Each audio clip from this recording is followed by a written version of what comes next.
কবিতা ডর ঋতুপর্ণা রায় বর্মন লিখেছেন।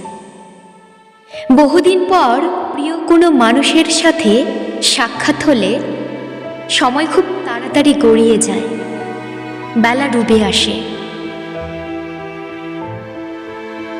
বার্তালাপে দাড়ি টেনে বিরতি ডেকে ছেড়ে চলে আসার পর নিজেকে বড় পেট পাতলা মানুষ মনে হয়।